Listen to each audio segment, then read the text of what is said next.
naitwa Steven Banzi, katibu wa hospitali ya Chuo Kikuu cha Sokoine cha Kilimo iliyoko Mazimbu, Morogoro.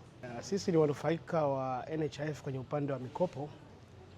Walitukopesha vifaa vya kitengo cha meno, vifaa vyote vya kitengo cha meno. Vifaa hivyo kwa kiasi kikubwa vimechangia kuboresha huduma zetu za meno, na toka wakati huo tumeshuhudia ongezeko kubwa la wagonjwa ambao wananufaika na vifaa hivyo.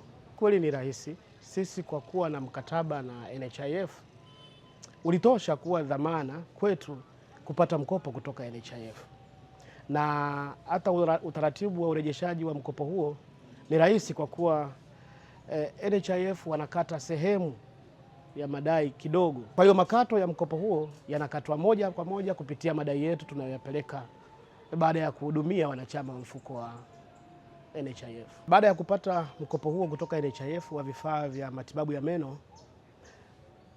hatua ya kwanza, huduma zetu ziliboreka sana. Hiyo imepelekea ongezeko kubwa la wagonjwa wanaofika kuhitaji huduma za matibabu ya meno. Hatua hiyo pia ilipelekea pato la hospitali linalotokana na huduma za meno kuongezeka kwa asilimia kubwa.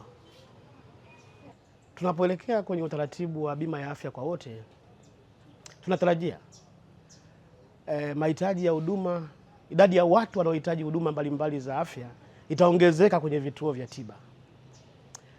Ni rai yangu kwamba vituo vya huduma za matibabu vijipange kwa kuchukua mikopo ili kuhakikisha huduma zinazotolewa kwa wahitaji zinakuwa toshelevu na zenye ubora unaohitajika. Sisi baada ya kupata mkopo huu, kwanza tunafikiria kukopa tena kutoka NHIF, lakini pili tunashauri vituo vingine ambavyo vina changamoto mbalimbali katika sehemu mbalimbali za huduma wawasiliane na Mfuko wa Taifa wa Bima ya Afya kuangalia uwezekano wa kupata mkopo. Ni mkopo rahisi ambao una manufaa makubwa kwenye huduma na mapato yanayotokana na maboresho ya huduma hizo.